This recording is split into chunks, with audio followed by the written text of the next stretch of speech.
Olá, pessoal. Olá a todas, todos bem-vindas, bem-vindos aí à imersão. Vou começar aqui tratando de direito penal. Vai aparecer aí, parece um QR Code, alguma coisa assim para vocês. É importante que vocês acessem aí pelo QR Code para a comunidade, vocês vão ter ali alguma coisa que vai aparecer importante, material, etc. Então, acessem esse QR Code que está aparecendo aqui, né? E isso aqui ao meu lado, tá bom, pessoal? Bom, a gente vai começar aqui a nossa imersão, de maneira que a ideia é trabalhar com noções principais de pontos que podem aparecer na sua prova. Claro que eu não vou ter como falar de todos os crimes aqui, a gente tem aí aproximadamente um pouquinho menos que 1 hora para tratar dos assuntos, mas a gente vai aqui lembrar um pouquinho de alguns pontos importantes para a sua matéria. Então, o primeiro ponto importante aqui, que a gente precisa lembrar, né, envolve os crimes relacionados à falsidade documental. Então, no que tange aos crimes de falsidade documental, o que é importante a gente lembrar? A gente diferenciar as duas espécies de falsidade. Claro, como aqui é uma aula, é uma imersão final, a gente vai no ritmo um pouco mais rápido.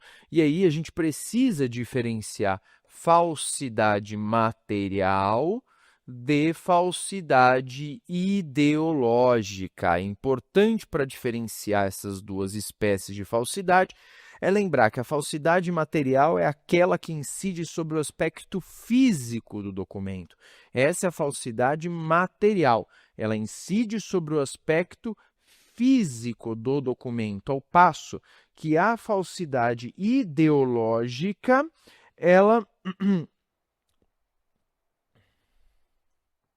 ela incide sobre uma mentira, né? Ela existe uma mentira reduzida a escrito. Então, falsidade material incide sobre o suporte físico do documento, ao passo que a falsidade ideológica envolve uma mentira reduzida a escrito. Tudo bem, pessoal? Então, muito cuidado com isso. Outro critério importante, né? Então, aqui ela incide sobre o suporte físico do documento, já a falsidade ideológica, eu tenho uma mentira reduzida a escrito, uma informação equivocada inserida no documento. Essa é a ideia básica. E tem um segundo critério para diferenciar a falsidade material de falsidade ideológica, é que na falsidade material, o sujeito não tem atribuição para elaborar o documento. Ao passo que na falsidade ideológica, ele tem a atribuição para elaborar o documento. Então, na falsidade material, ele não tem atribuição para elaborar o documento, então ele se passa por alguém que tem tal atribuição. Já na falsidade ideológica, ele tem essa atribuição. Esse é um ponto importante aí para a gente lembrar. Ademais, ainda envolvendo os crimes contra a fé pública, é importante lembrar aqui do crime do artigo, deixa eu só abrir, é aqui, do crime do artigo 297, o crime do artigo 297 envolve falsificação de documento público, valendo lembrar que, em regra, aqui nós temos falsidade material, mas nos parágrafos 3º e 4º, nós temos falsidade ideológica. Então, em regra, nós temos falsidade material, com exceção dos parágrafos 3º e 4º, que nós temos falsidade ideológica. O objeto material é documento público, que é aquele elaborado por funcionário público no exercício das suas atribuições, etc. Os verbos aqui são dois. Eu tenho os verbos falsificar e alterar. Então, são dois verbos que eu tenho aqui nessa figura. Ponto importante, lembrar ainda no que tange a consumação, esse crime é formal, porque ele se consuma com a mera falsificação do documento, sendo irrelevante qualquer outra intenção do agente. E, ademais, é importante, eles adoram cobrar isso em prova, o rol de documentos públicos por equiparação.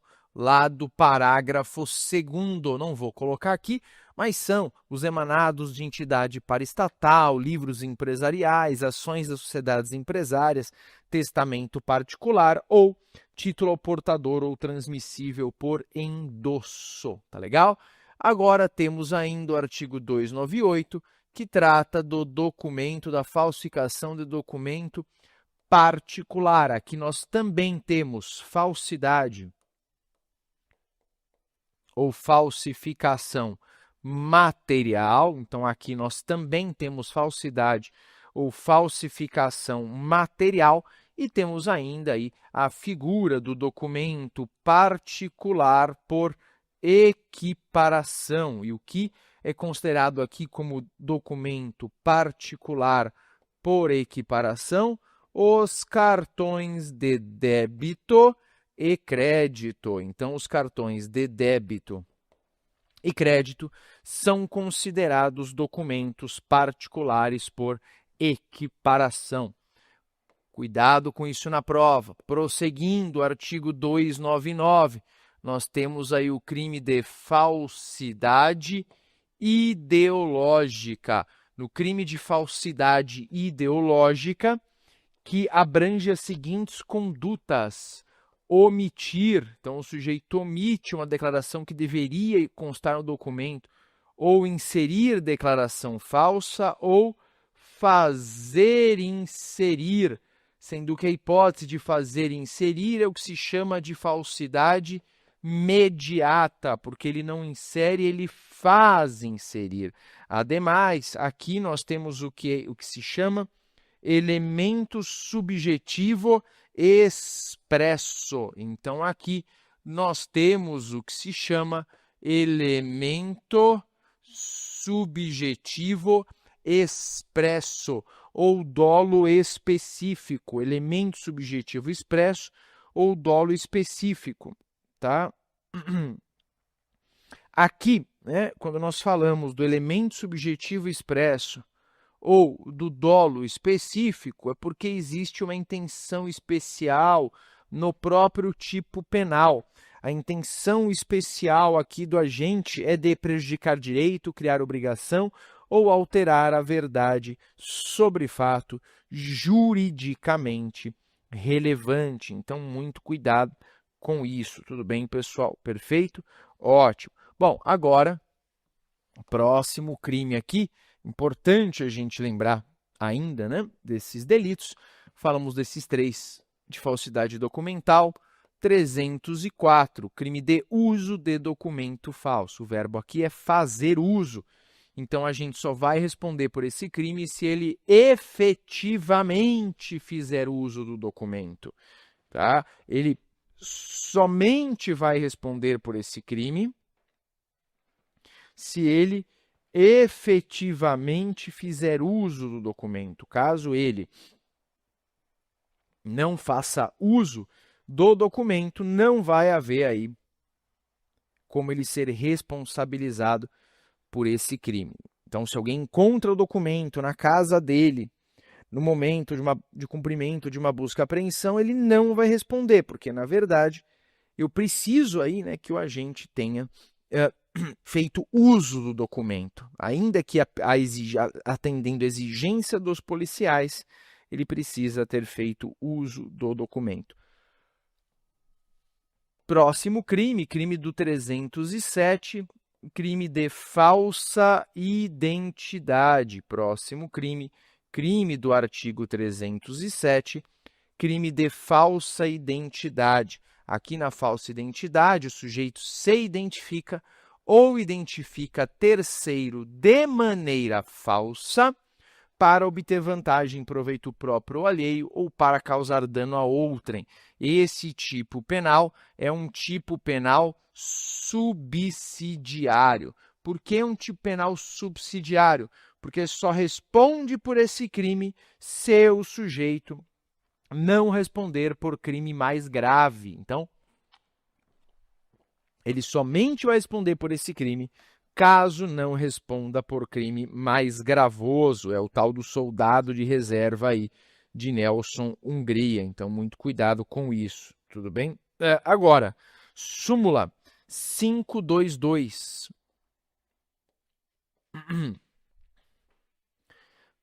Do STJ. O que é importante lembrar dessa súmula 522 do STJ, lembrar que responde sim por esse crime o sujeito que usa um nome falso para tentar escapar de uma blitz policial ou para tentar evitar a sua prisão.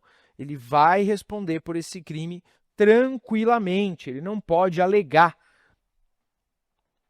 o direito de não produzir prova contra si mesmo para não responder por esse crime. Ele vai responder por esse crime da mesma forma. Então, o nemo tenetur sedete, o nemo tenetur rei ipsum accusari, não permite que ele pratique essa conduta sem responder criminalmente. Ele vai responder criminalmente de qualquer forma. Tudo bem? Agora, prosseguindo aqui, artigo 311, letra A, crime de fraude em certame de interesse público. Então, 311. Letra A, crime de fraude em certame de interesse público. Tô achando que tá com cara de que vai cair esse crime na sua prova. É importante aqui a gente lembrar que o tipo penal ele tem dolo específico. O agente ele pratica a conduta com o fim de beneficiar a si ou a outrem, ou com o fim de comprometer a credibilidade do certame. Então, tem a finalidade aí de ou beneficiar a si ou a outrem, ou comprometer a credibilidade do certame. Ponto importante, o crime não é funcional, mas se o crime é praticado por funcionário público, a pena é aumentada em 1/3. Se o crime é praticado por funcionário público, a pena é aumentada em 1/3. Outro ponto importante, nós temos uma forma qualificada, se resulta dano à administração pública. Então, se eu tenho dano à administração pública, incide aqui uma forma qualificada, tudo bem? Então, se eu tenho dano aí à administração pública, nós temos uma forma qualificada, tudo bem? Então, na nossa imersão aqui, falamos um pouco de alguns crimes contra a fé pública, tema que você sabe que sempre é relevante, sempre é extremamente importante para a sua prova. Agora, a gente vai conversar um pouquinho sobre crimes funcionais contra a administração pública. Crimes funcionais contra a administração pública. O conceito de funcionário público para fins penais está no artigo 327 do Código Penal. É um conceito amplo que abrange quem exerce cargo, emprego ou função. É um conceito amplo que abrange quem exerce cargo, emprego ou função, ainda que de modo eventual ou não remunerado, ainda que de modo eventual ou não remunerado. Abrange, então, jurado do tribunal do júri, mesário de eleição, estagiário de órgão público. Todos esses sujeitos estão abarcados aqui nessa figura, então muito cuidado com isso. Agora, cuidado, isso já caiu em prova. O sujeito que exerce munus público, não é funcionário público para fins penais. Sujeito que exerce munus público não é funcionário público para fins penais. Importante lembrar do 327, parágrafo 1º, que trata da figura aí do funcionário público por equiparação. Ele abrange duas espécies de sujeitos, o que trabalha em empresa paraestatal e o que trabalha em empresa privada prestadora de serviço público. Então, o que trabalha em empresa paraestatal por exemplo, empresa do terceiro setor e empresa privada prestadora de serviço público. Esses sujeitos são considerados aí funcionários públicos por equiparação. Então, eles são considerados aí funcionário público por equiparação. Perfeito? Bom, ótimo. Agora, outra questão importante. E o particular? Eu vou até colocar aqui o termo menos comum, o extrâneos. O extrâneos, ele pode responder por crime funcional, ou particular, ou extrâneos? Ele pode sim, desde que preenchidos 2 requisitos. Então, particular ou extrâneos pode responder por crime funcional, desde que preenchidos 2 requisitos. Primeiro requisito, desde que ele esteja em concurso com funcionário público, e segundo requisito, desde que ele saiba da condição de funcionário público do comparsa. Então, preenchidos esses 2 requisitos, o particular pode responder por crime funcional, desde que ele esteja em concurso com funcionário público e desde que ele saiba da condição de funcionário público do comparsa. Agora, próximo crime que a gente precisa abordar, extremamente importante para a sua prova, crime de peculato. É importante lembrar que o peculato, ele abrange coisa móvel, e bem público ou particular. O peculato abrange coisa móvel e bem público ou particular. Sendo que, e aí eu vou lembrar de algumas espécies de peculato, nós temos várias. Temos o peculato apropriação, peculato desvio, peculato furto, peculato estelionato. Eu vou lembrar do peculato estelionato, que é aquele em que o agente se apropria, peculato estelionato, a gente se apropria de bem que recebeu por erro exclusivo de terceiro. Ele se apropria de bem que recebeu por erro exclusivo de terceiro, tá? Se apropria de bem que recebeu por erro exclusivo de terceiro. Esse é o peculato estelionato, perfeito? De maneira que aqui no peculato estelionato, que é importante a gente lembrar, né?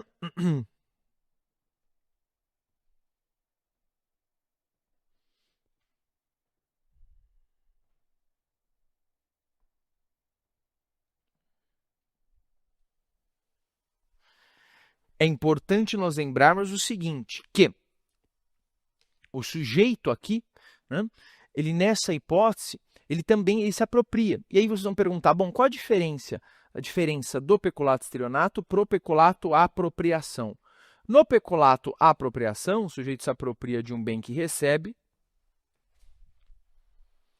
tendo a posse ou a posse em razão do cargo. No peculato estelionato, ele se apropria de um bem que recebe por erro exclusivo de terceiro. Então, esse bem nem deveria ter chegado até ele. Então, muito cuidado com isso. Fiquem atentos para diferenciar peculato apropriação de peculato estelionato, já que o verbo é o mesmo, né? Agora, outro ponto importante aí. Nós falamos aqui de peculato estelionato, também temos que lembrar do peculato culposo, que é aquela hipótese que o funcionário público concorre culposamente para o crime de outrem. Lembrando aqui que nós temos também para a prova a reparação do dano no peculato culposo, lá do 312, parágrafo 3º, que tem um marco específico. O marco é a sentença irrecorrível. Esse é o marco. É a sentença irrecorrível. Se a reparação do dano se der antes da sentença irrecorrível, extingue a pena. Se ela se der depois, reduz a pena da metade. Se ela se der depois, reduz a pena da metade. Então, muito cuidado com isso. Importante lembrar também que, segundo o STJ, a prática da rachadinha caracteriza peculato desvio. Muito cuidado com isso. Agora, próximo crime aqui, concussão. Próximo crime, concussão. Concussão, artigo 316, do Código Penal. Concussão vem do latim concutere, que significa sacudir uma árvore para que caiam os frutos. O verbo no crime de concussão é o verbo exigir.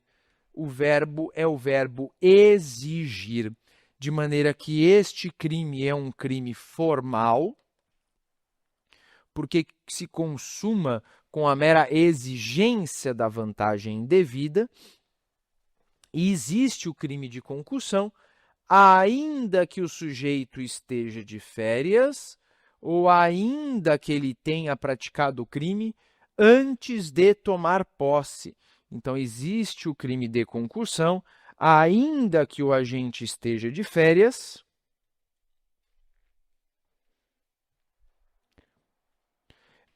e ainda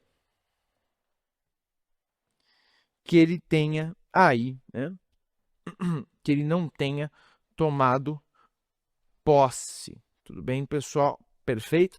Então, muito cuidado com isso. Agora, excesso de exação.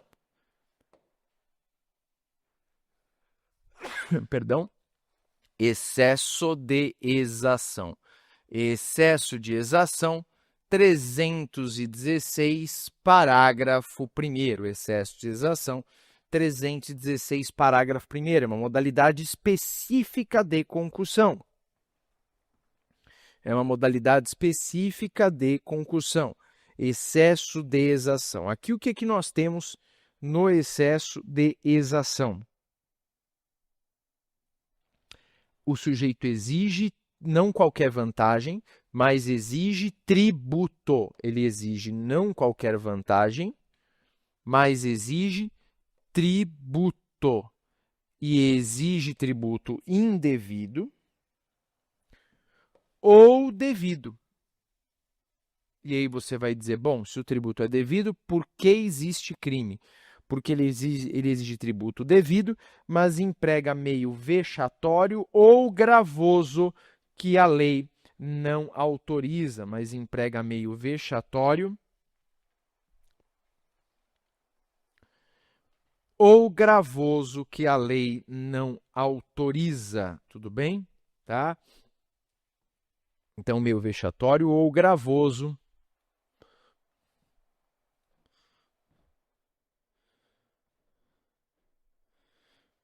vexatório ou gravoso que a lei não autoriza.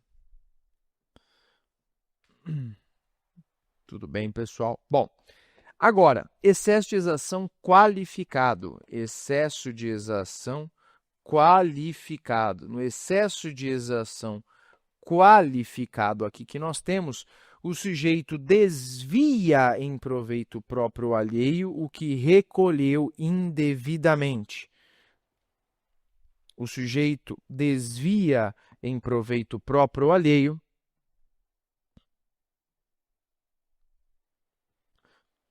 o que recolheu indevidamente. O que recolheu indevidamente. Tudo bem? Bom, perfeito. Agora, prosseguindo aqui, vamos falar do crime de corrupção passiva. Então, próximo crime, crime de corrupção passiva, crime aqui do artigo 317 do Código Penal. Corrupção passiva envolve aí três verbos. Envolve três verbos: solicitar, receber e aceitar. Solicitar, receber e aceitar. Então, envolve os três verbos solicitar, receber e aceitar. Solicitar, receber e aceitar. Então, aqui, percebam que nós estamos com esses três verbos do crime de corrupção passiva: solicitar, receber e aceitar. Também existe aí esse delito se o agente está de férias ou se ainda não tomou posse. Então, também existe esse delito se o sujeito está de férias ou ainda não tomou posse, se o sujeito está de férias ou ainda não tomou posse, assim como na concussão. Então, muito cuidado com isso, perfeito? Bom, ótimo. Agora, que importante a gente perceber aqui, né?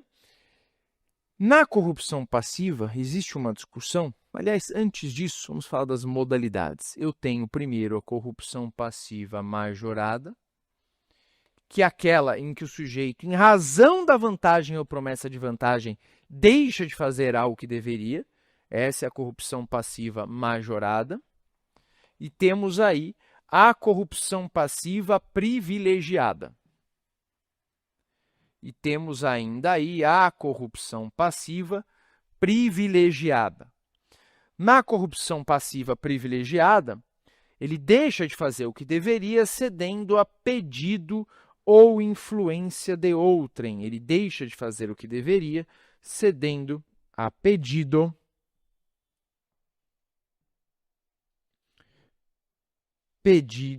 ou influência de outrem. Tudo bem? Então, ótimo. Aqui, nesse caso, exemplo que a gente tem de corrupção passiva privilegiada, é o funcionário público aí que deixa de multar o motorista porque ele dá carteirada, né? O cara dá uma carteirada pro policial, na verdade, o policial deixa de multar porque o sujeito é uma autoridade. Ele não ofereceu vantagem nenhuma, mas ele está cedendo à influência de outrem, perfeito? É importante diferenciar essa modalidade da prevaricação. É importante diferenciar essa modalidade da prevaricação. Então, é importante diferenciar essa modalidade aí do delito de prevaricação. Na prevaricação, o sujeito ele deixa de fazer o que deveria para satisfazer interesse ou sentimento pessoal. Então, se aparecer a expressão interesse ou sentimento pessoal, nós temos aí a prevaricação, tá? Então, nós temos aí a prevaricação. Tudo bem, pessoal? Perfeito? A prevaricação. Então, muito cuidado aí.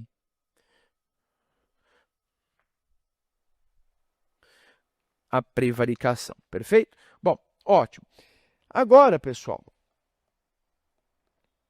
prosseguindo aqui, um outro delito que me parece também que pode aparecer na prova é o 320, o delito de condescendência criminosa. Aqui na condescendência criminosa, nós temos, na verdade, uma modalidade específica,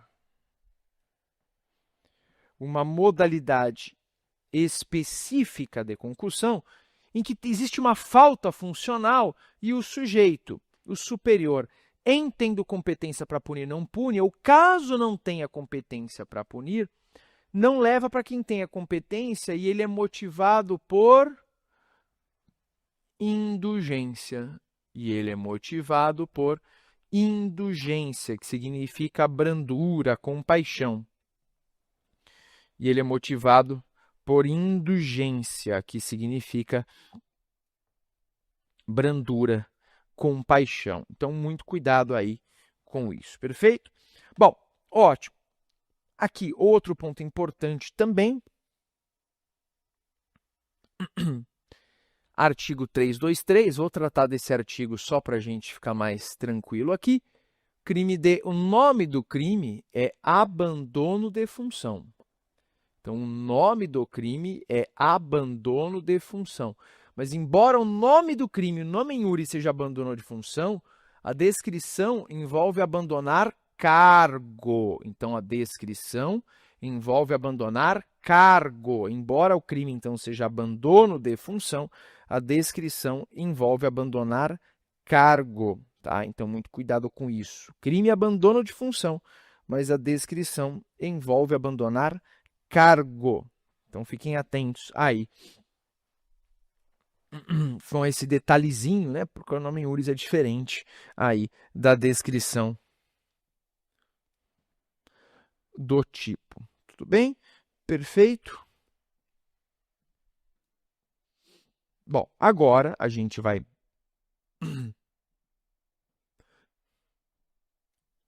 prosseguir, vamos falar um pouco aí de crimes por particular contra a administração pública. Vamos prosseguir, vamos falar de crime por particular contra a administração pública.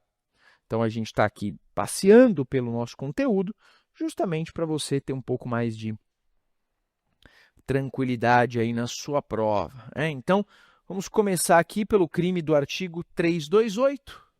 Crime do artigo 328, que é o crime de usurpação de função pública. Usurpação de função pública. Aqui o sujeito usurpa o exercício de função pública, lembrando que nessa hipótese, ele usurpa o exercício de função pública, ele se apodera de uma função para a qual não tem atribuição. E para caracterizar o crime, ele deve praticar ao menos um ato de ofício. Então, para caracterizar o crime, ele deve praticar ao menos um ato de ofício.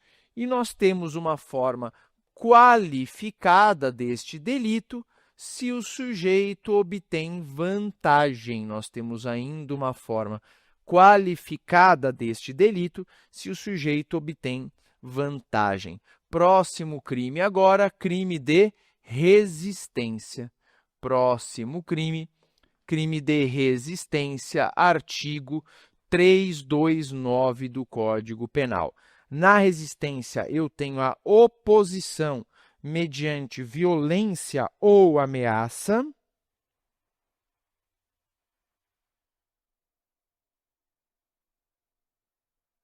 Então, eu tenho a oposição mediante violência ou ameaça. Então, a oposição aí mediante violência ou ameaça, a execução de ato legal de funcionário público. A execução de ato legal de funcionário público ou de quem o auxilie. Ou de quem o auxilie, tá? Ou de quem o auxilie. Então, muito cuidado aí com isso, perfeito? Bom, percebam que não é grave ameaça, é violência ou ameaça. Para que exista esse crime, o ato executado deve ser legal, porque se o ato for ilegal, a resistência não é criminosa. Ademais, a resistência deve ser contemporânea à execução do ato. Ademais, a resistência deve ser contemporânea à execução do ato. Ela deve ser aí, então, contemporânea à execução do ato. Outro ponto importante que a gente precisa lembrar aqui é que existe uma qualificadora. Se em razão da resistência o ato não se executa.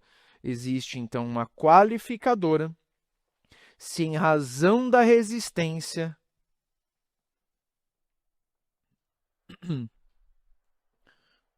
o ato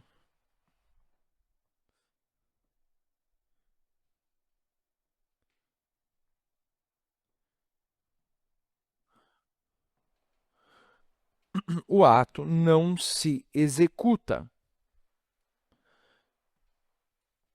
Então, existe uma qualificadora, sem razão da resistência, o ato não se executa. Percebam, então, que nós estamos aqui diante de uma situação, né, em que existe um exaurimento da conduta, perfeito? Tá? Bom, ótimo. Agora, pessoal,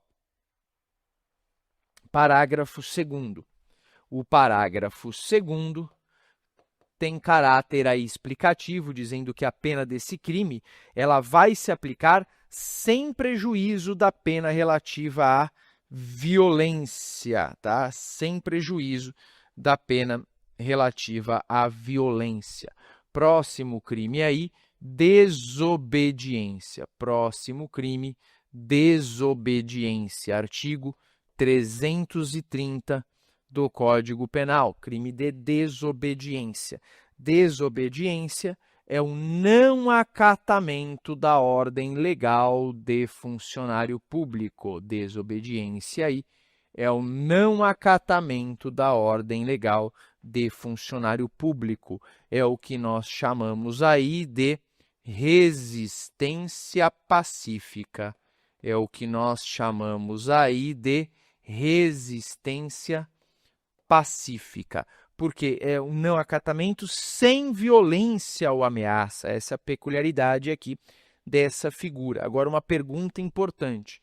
Se o ato de desobediência já é punido com multa civil ou administrativa, se o ato de desobediência já é punido com sanção civil ou administrativa,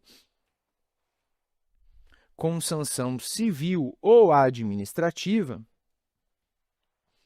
como fica aqui a questão, né? Se o ato de desobediência já é punido com sanção civil ou administrativa. Nessa hipótese, se o ato já é punido com sanção civil ou administrativa, o sujeito pode ser responsabilizado pelo crime de desobediência ou não. Pessoal, muito cuidado. Se, em regra, se já existe sanção civil ou administrativa, não há crime de desobediência. Em regra, se existe sanção civil ou administrativa, não há crime de desobediência. Em regra. Agora, contudo, exceção, se a lei fizer a ressalva,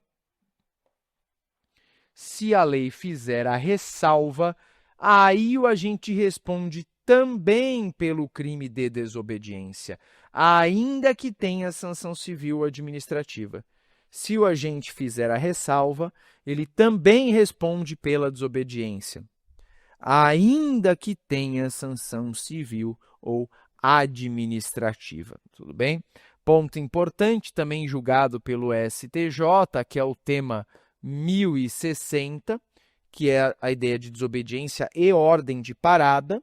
Tema 1060, desobediência e ordem de parada. A desobediência à ordem legal de parada, emanada por agentes públicos em contexto de policiamento ostensivo, caracteriza, sim, o crime de desobediência. Próximo crime agora, desacato. Próximo crime, desacato. Artigo 331 do Código Penal. Desacato, artigo 331 do Código Penal. Tá? Bom, importante lembrar que o próprio Supremo já entendeu que o desacato ele é compatível tanto com o Pacto de São José da Costa Rica, como com a Constituição Federal. A STJ, na verdade, entendeu que é compatível com o pacto, e o Supremo, ao julgar a ADPF 496, entendeu que o desacato é compatível com a Constituição Federal, que o crime foi recepcionado pela Constituição Federal. O desacato nada mais é que uma ofensa à honra funcional do agente público. Então, muito cuidado com isso. Próximo crime agora, crime de tráfico de influência. Crime de tráfico de influência. Próximo crime. Crime de tráfico de influência, artigo 332 do Código Penal. Tráfico de influência, 332. É o crime de vendício fume ou venda de fumaça. Vendício fume ou venda de fumaça. Aqui no crime de vendício fume ou venda de fumaça, o sujeito, ele exige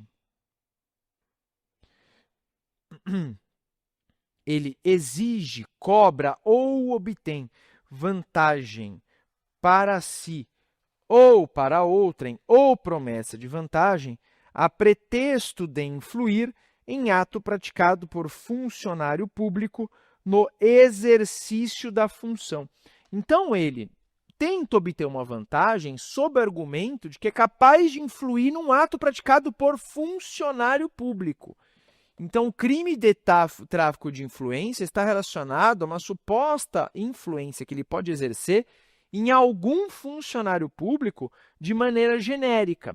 Eu não posso confundir tráfico de influência com exploração de prestígio, do 357, porque na exploração de prestígio, ele sustenta ser capaz de influir não em qualquer funcionário público, mas em juiz, jurado, órgão do MP, funcionário da justiça, perito, tradutor, intérprete ou testemunha.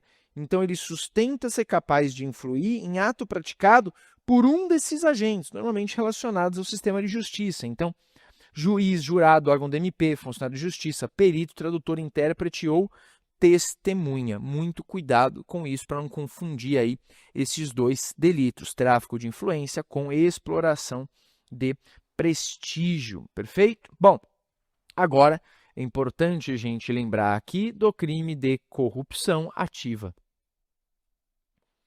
que é um crime comum, o crime de corrupção ativa, lá do artigo 333 do Código Penal. Crime de corrupção ativa é um crime comum e que tem como verbos oferecer e prometer.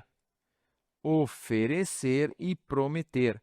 Aqui o crime é do sujeito que busca corromper o funcionário público. Tudo bem, pessoal? Perfeito. Então, muito cuidado aí com isso. Agora, prosseguindo, a gente falou um pouco de crimes por particular contra a administração. Agora, nós vamos falar aqui de crimes contra a administração da justiça. Agora nós vamos falar de crimes contra a administração da justiça. Crimes contra a administração da justiça. Delito de denunciação caluniosa. Delito aí de denunciação caluniosa. Artigo 339 do Código Penal, denunciação caluniosa, artigo 339 do Código Penal. Aqui o sujeito da causa instauração ou de inquérito policial, ou de PIC, ou de processo judicial, ou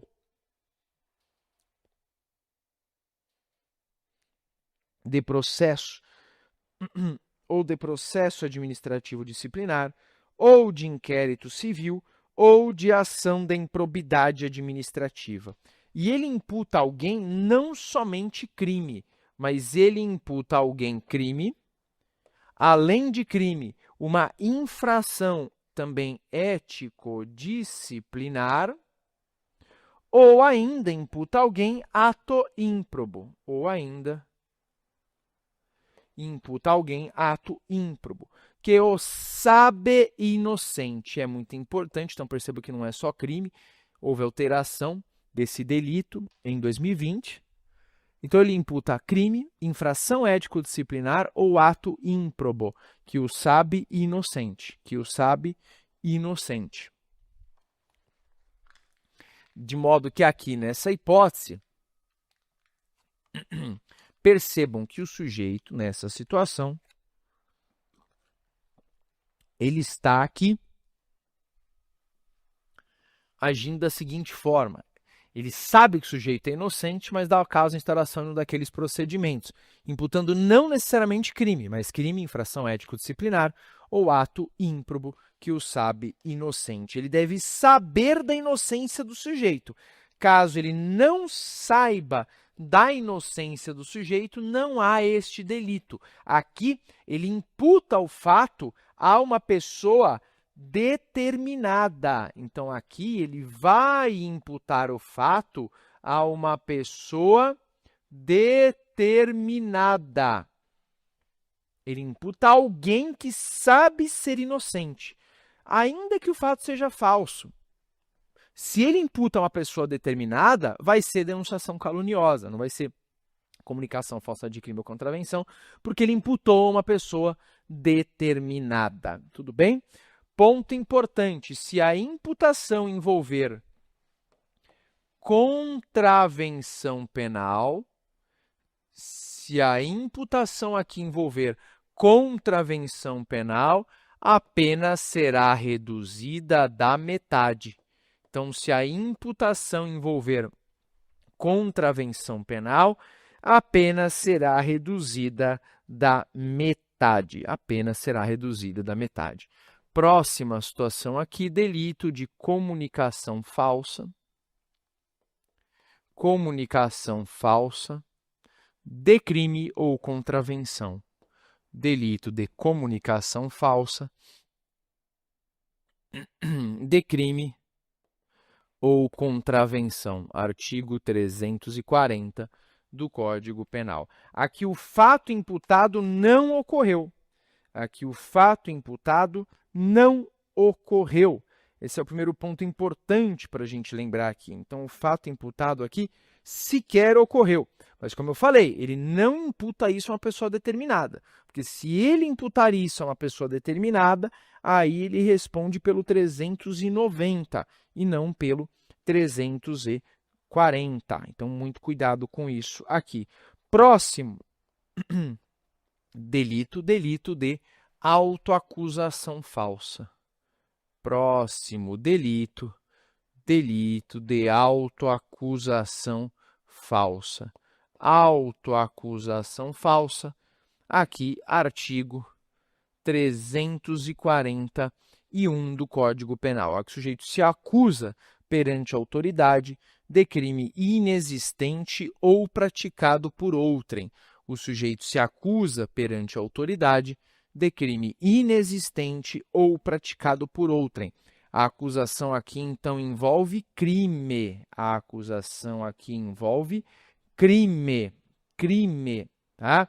De maneira que a autoacusação envolvendo contravenção penal é fato atípico. E para a gente terminar aqui, vamos falar de mais um crime que é importante, que pode aparecer na sua prova: crime de falso testemunho ou falsa perícia, artigo 342 do Código Penal. Aqui a falsidade pode ser praticada por testemunha, perito, contador, tradutor e intérprete, essas 5 pessoas, testemunha, perito, contador, tradutor e intérprete, em processo judicial, processo administrativo, inquérito policial e juízo arbitral. Não há previsão aqui de inquérito civil no falso testemunho. Ponto importante, a gente considera esse crime como um crime de mão própria, porque é aquele que exige a presença do sujeito ativo pessoalmente. Portanto, se ele é um crime de mão própria, o que prevalece é que ele só admite participação, mas não com autoria, menos claro que eu alargue o conceito de autoria. Outro ponto importante, aqui é o crime de quem pratica o falso, quem corrompe para a prática do falso, responde pelo 343. É um exemplo de exceção, inclusive, à teoria monista. Agora, ponto importante que a gente precisa lembrar para a prova, tem aí algumas peculiaridades desse crime. O parágrafo 1º, aqui, ele traz causa de aumento, né, pela natureza do processo em que praticado é o falso. Então, se o falso é praticado em processo penal ou processo civil, deixando a produzir efeito, na verdade, em processo penal, ou processo civil, em que é parte entidade da administração pública direta ou indireta, nós temos causa de aumento. E para terminar aqui, importante lembrar do parágrafo 2º. O parágrafo 2º aqui, ele traz aquela famosa hipótese de retratação. Se o sujeito retira o que disse, eu tenho uma causa extintiva da punibilidade. Se o fato deixa de ser punível se antes da sentença do processo em que ocorreu o ilícito, qual ilícito? Em que ocorreu o falso, o sujeito se retrata, tá? Essa retratação, ela se estende aos demais, isso por causa da interpretação do texto que fala que o fato deixa de ser punível. Como a lei fala que o fato deixa de ser punível, a doutrina diz aí que essa extinção da punibilidade vai se estender aos comparsas, ainda que um só se retrate. Tudo bem, pessoal? Então é isso. Fizemos uma revisão de diversos pontos da matéria, abarcamos vários crimes. Espero que isso ajude na sua prova. Até mais, bons estudos.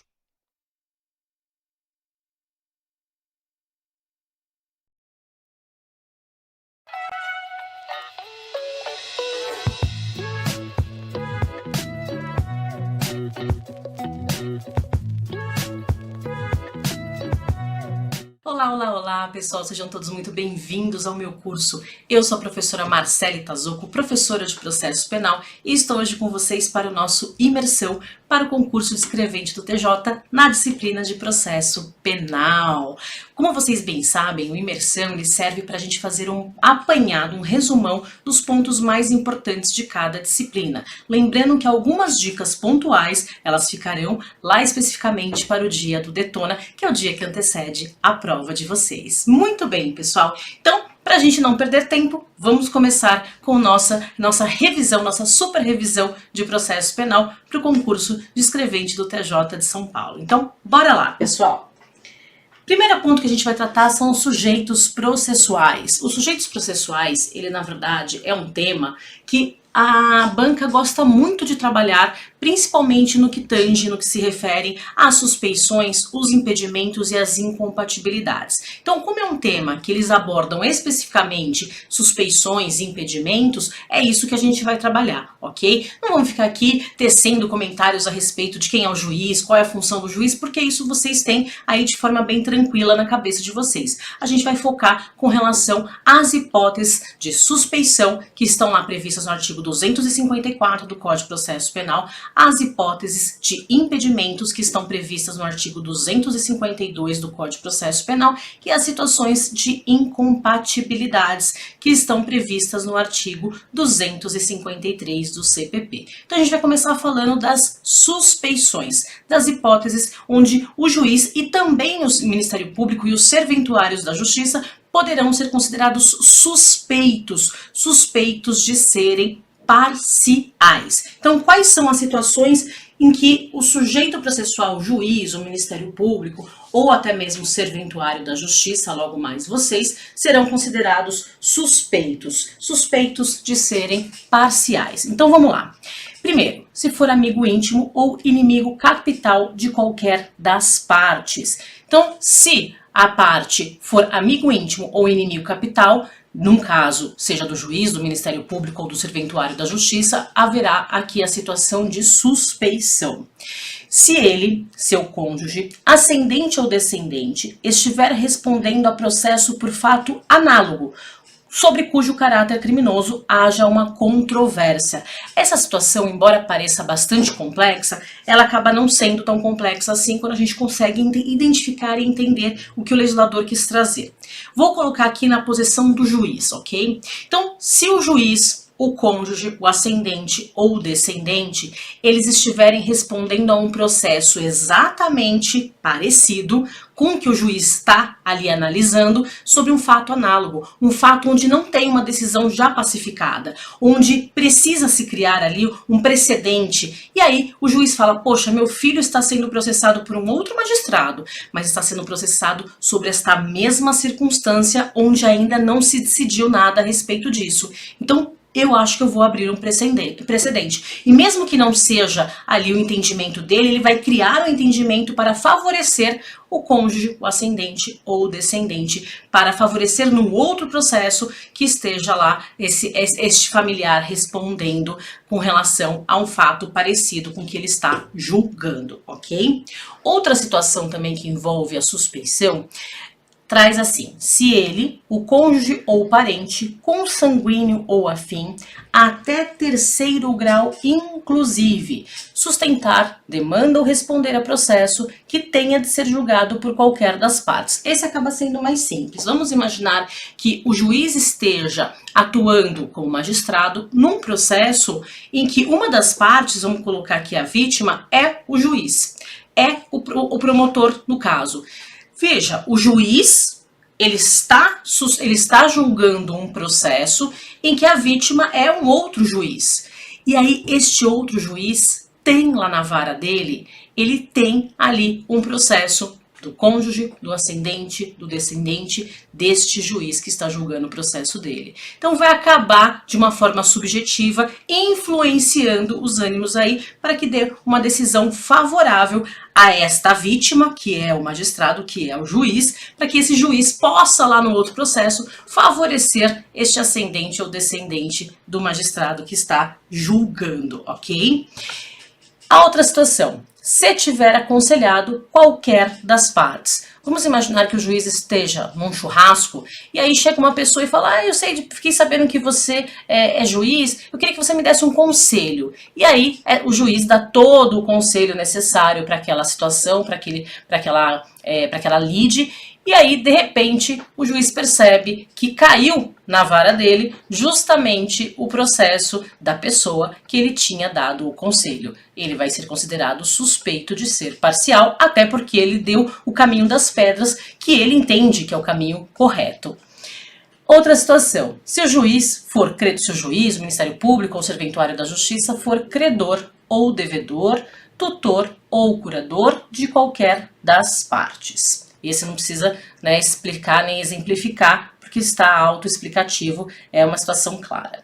A outra situação, se o juiz, o Ministério Público ou o Serventuário da Justiça for sócio, acionista ou administrador de sociedade interessada no processo. Evidentemente, vai acabar influenciando de alguma forma a decisão, vai acabar influenciando o trabalho deste ministério, deste promotor de justiça ou deste serventuário da justiça, justamente por existir aí uma parcialidade. Se a gente for perceber as situações que o Código de Processo Penal nos traz no artigo 254 do CPP são situações que envolvem a subjetividade. Vejam que nós estamos tendo que traçar toda uma análise. O juiz é amigo íntimo ou inimigo capital, o juiz é credor ou devedor, o juiz ele tem um filho que está respondendo a um processo por fato análogo ao que ele está julgando, o juiz ele tem um filho, vamos colocar o filho também, que está sendo julgado pela vítima, que também é juiz deste processo. Então, existe aqui uma subjetividade. E todas as vezes que nós encontrarmos essa subjetividade, vai gerar a parcialidade. E aí, para vocês conseguirem distinguir qual é a diferença de suspeição e qual é a diferença de impedimentos, que a gente já vai ver as hipóteses de impedimentos, você tem que traçar essa diferença, que na suspeição nós temos uma situação mais subjetiva. S de suspeição, S de subjetividade. Nas situações de impedimento, nós temos situações mais objetivas, que a gente vai trabalhar daqui a pouco. Então, fica fácil de você identificar. Por quê? Porque suspeição gera aqui situações subjetivas de parcialidade. S de suspeição, S de subjetividade, ok? E aí a gente vai então agora para as hipóteses de impedimentos, que estão previstas no artigo 254. Lá no artigo 252, lá no artigo 252 do Código de Processo Penal, eu tenho então essas circunstâncias, essas hipóteses mais objetivas, que também vão aqui influenciar na decisão do julgador, do membro do MP ou de qualquer outra situação. Por este motivo, eu preciso aqui analisar, mas é uma forma mais objetiva. Então, as situações que envolvem os impedimentos, elas estão previstas lá no artigo 252 do Código de Processo Penal. E aí vamos lá analisar. Olha só, vocês vão perceber que são situações bem mais objetivas. Então, tiver funcionado o cônjuge do juiz ou o parente, consanguíneo ou afim em linha reta ou colateral, até o 3º grau, inclusive, como defensor ou advogado, órgão do Ministério Público, autoridade policial, auxiliar da justiça ou perito. Vejam, nós estamos diante de uma situação onde o magistrado tem como, vamos pensar, o filho dele sendo o delegado do caso. O magistrado tem como a cônjuge ou o cônjuge dele sendo o promotor de justiça. Existe uma situação de imparcialidade? Evidentemente que não. O juiz vai declarar um ato do delegado como um ato inválido? O juiz vai dar perda da causa com relação ao membro do Ministério Público, sendo que o membro do Ministério Público é a sua esposa? Evidentemente que não. E por conta de ser membro da família, a gente consegue identificar de forma um pouco mais objetiva, pelo mesmo sobrenome, etc. Então, é algo que a gente consegue identificar de forma um pouco mais fácil, é uma situação mais objetiva. Outra situação que envolve também o impedimento. Se o próprio juiz houver desempenhado qualquer dessas funções, por exemplo, como promotor de justiça, como delegado, como advogado, defensor, então, ou auxiliar da justiça ou perito, no processo que agora ele atua como juiz, evidentemente que vai gerar a sua parcialidade. Então vamos imaginar que agora ele é juiz, mas antes de ser juiz, ele era delegado. Eu lembro de um amigo meu que a avó, ela entendia que era promoção, né? Primeiro ele começou como delegado, depois ele passou para juiz. Ela falou, você foi promovido a juiz, coitada. Mas enfim, a pessoa passou primeiro num concurso para delegado, e aí depois de algum tempo, ela atuando nos inquéritos policiais, passa também no concurso para magistrado. E aí ele está atuando num caso como magistrado em que ele atuou na época como delegado. Dá para ele continuar atuando nesse caso? Evidentemente que não. E aí é uma forma extremamente objetiva. Você vai ver o nome do delegado é o mesmo nome do juiz. Então, por este motivo, gera-se aqui uma situação de impedimento do magistrado. Outra situação que gera o impedimento também, se tiver funcionado como juiz de outra instância, pronunciando-se de fato ou de direito sobre aquela questão. Vamos imaginar agora que, por merecimento e antiguidade, o magistrado que era do primeiro grau foi para o segundo grau. Quando ele está lá no segundo grau, ele recebe, vamos imaginar, uma apelação. A apelação, para ser analisada, para ser julgada, de um processo que ele deu a sentença. Tem algum cabimento isso? Evidentemente não. E é objetivo. Você vai ver que o juiz do primeiro grau que proferiu a sentença é o mesmo magistrado que vai ali participar da Câmara, que vai participar da decisão proferindo um acórdão. Evidentemente, ele é impedido de participar, ok? Ele próprio, ou seu cônjuge ou parente, consanguíneo ou afim, em linha reta ou colateral até o terceiro grau, inclusive, for parte ou diretamente interessado no feito. Aqui a gente não precisa nem trazer maiores explicações, né? Se o próprio juiz, ou o cônjuge, ou o parente consanguíneo afim em linha reta ou colateral até o terceiro grau, inclusive, tiver interesse no feito, evidentemente, ele estará impedido de atuar naquela causa. Vocês puderam perceber, tanto nas hipóteses de suspeição como de impedimento, tirando essa questão da subjetividade ou da objetividade, quando a legislação ela traz o parentesco, ela sempre menciona até o terceiro grau, inclusive. Então, é sempre assim, com parente,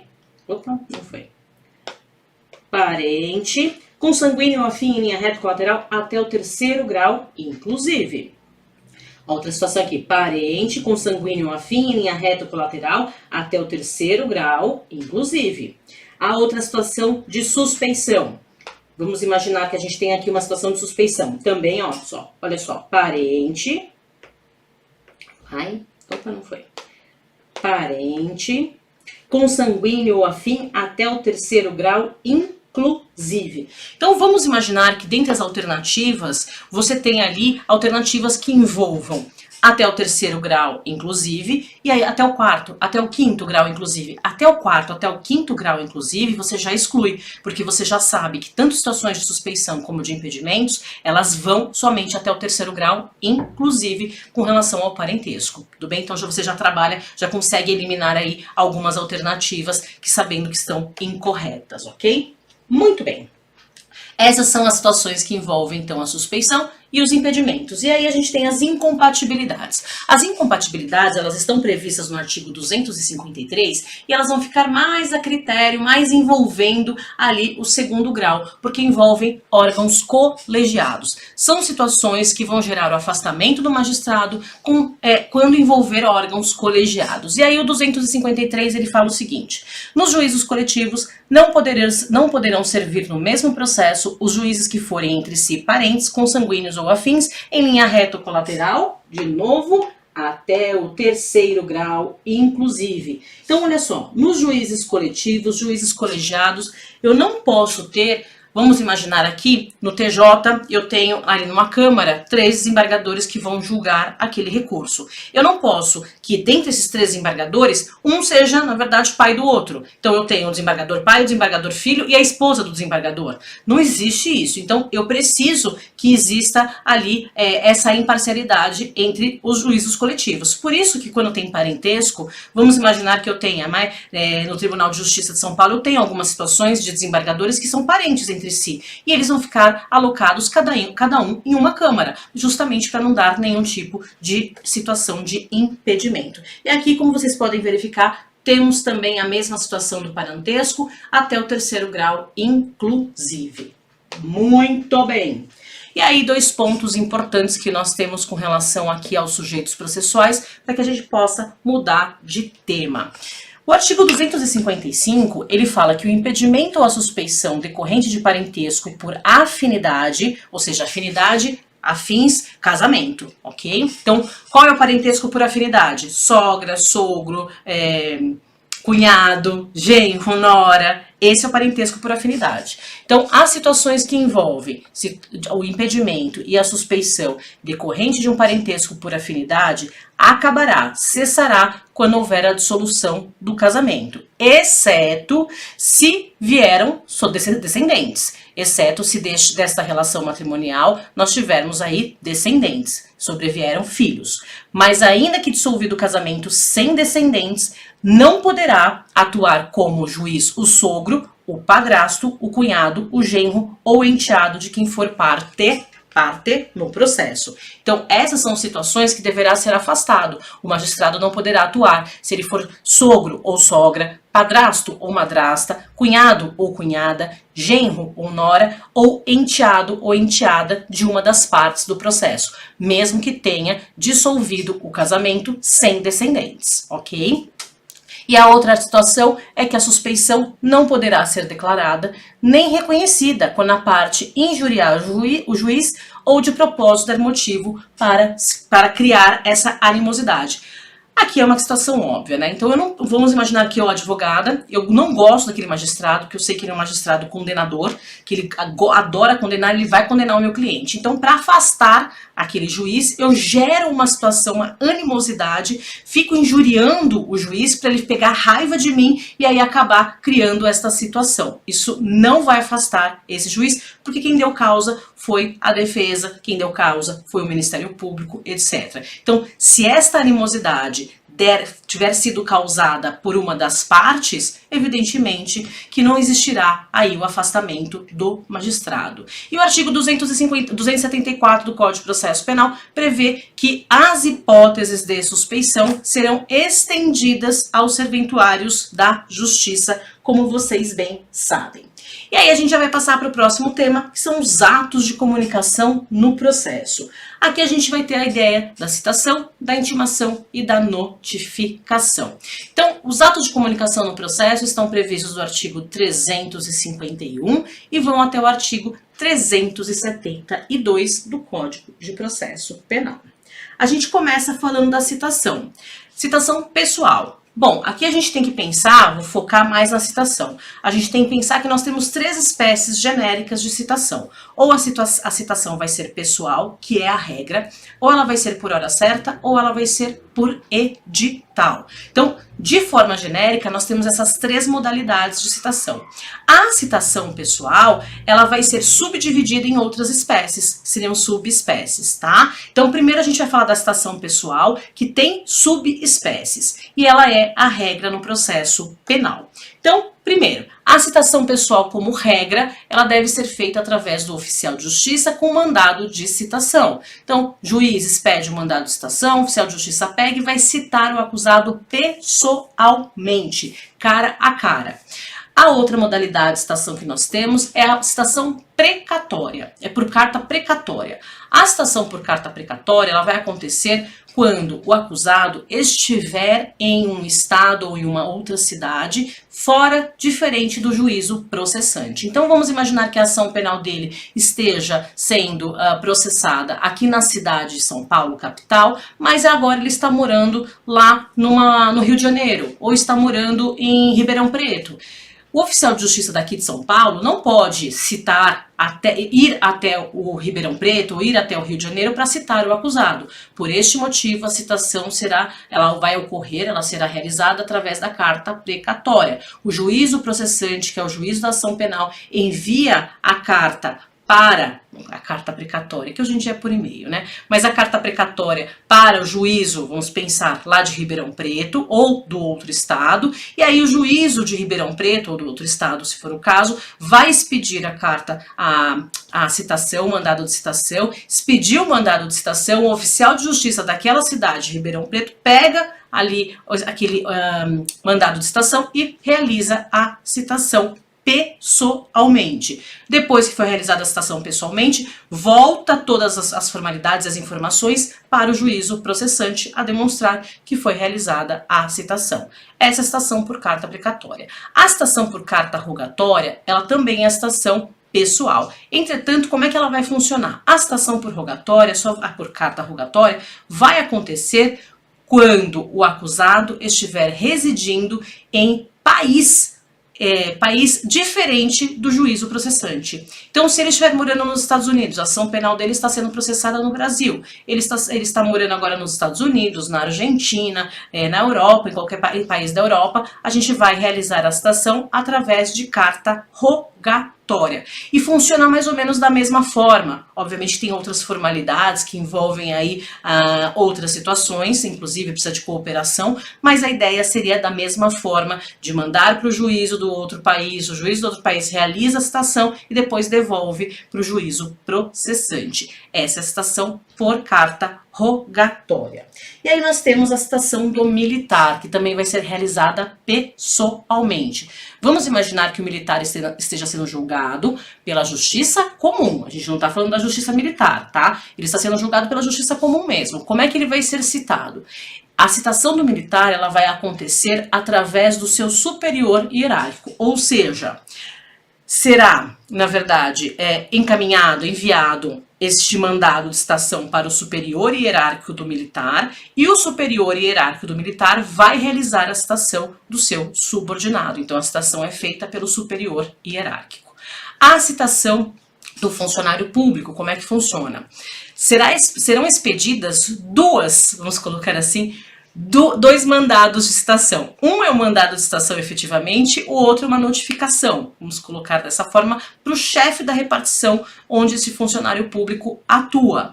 Então, vai ser expedido o mandado de citação para o funcionário público e vai sair uma notificação para o chefe da repartição para que ele tenha ciência de que o seu funcionário está sendo citado e vai precisar, a ideia do legislador dizem que foi essa, e vai precisar se ausentar para comparecer aos atos processuais e o chefe da repartição então precisa estar atento para poder colocar pessoas para substituir este funcionário público para que ele possa participar dos atos processuais. Então sai aqui o mandado de citação para o funcionário público e também sai uma comunicação para o chefe da repartição onde esse funcionário público atua. E aí nós temos a citação do preso. A citação do preso, gente, é a mais fácil possível, eu sempre falo. A citação do preso vai ser pessoalmente. O juiz vai expedir o mandado de citação, o oficial de justiça pega o mandado de citação, leva na cadeia e cita o acusado. Não tem erro. Qualquer dia e horário que o oficial de justiça for citar o acusado, ele vai encontrar, porque dali ele não vai sair, evidentemente. Então, é o mais fácil e tem que ser citado pessoalmente se o acusado estiver preso. Essas são as modalidades de citação pessoal. Como eu disse para vocês, nós temos 3 modalidades de citação. A citação pessoal, a citação por hora certa e a citação por edital. O artigo 362 do Código de Processo Penal, ele nos traz a citação por hora certa. A citação por hora certa no processo penal ela é exatamente igual à citação por hora certa do processo civil. E como é que funciona a citação por hora certa? Se o acusado, ponto principal, se o acusado estiver se ocultando, se esquivando para não ser citado, o oficial de justiça certificará por 2 vezes que o acusado está se ocultando para não ser citado, vai marcar, na terceira vez, vai marcar dia e hora para comparecer e citar o acusado. Então vamos imaginar que o oficial de justiça vá até o local indicado nos autos como residência do acusado. Vai lá, o porteiro fala, espera só um minutinho que eu vou ligar lá que ele acabou de chegar, né? O oficial de justiça fala, queria falar com fulano de tal. O porteiro fala, um minutinho só que eu vou avisar que ele acabou de chegar, vou avisar que o senhor tá aqui. O porteiro liga e aí daqui a pouco ele devolve. Então ele saiu, ninguém atendeu. O oficial de justiça acha esquisito, volta uma segunda vez sem avisar. O porteiro tem a mesma atitude, ele não tá, ele saiu. Como o oficial de justiça percebe que o acusado está se ocultando para não ser citado, ele vira para o porteiro e fala o seguinte: bom, então faz o seguinte, quando ele estiver, o senhor avisa que eu virei no dia tal e no horário tal para entregar a citação dele. E aí no dia tal e no horário tal, o oficial de justiça vai até a residência do acusado, e se o acusado não atender a porta, não atender o oficial de justiça, o oficial de justiça vai dar por citado, vai citar quem ali estiver, como por exemplo o porteiro. Ele entrega o mandado de citação para o porteiro e fala: então tá, então agora você entrega para ele quando você encontrá-lo, porque eu marquei dia e hora, depois de duas tentativas que eu vim aqui, eu marquei dia e hora para ele estar aqui e ele não está. Então ele dá por citado. Esse é o artigo 362. Então lembre-se, o artigo 362 é a citação por hora certa quando o acusado estiver se ocultando.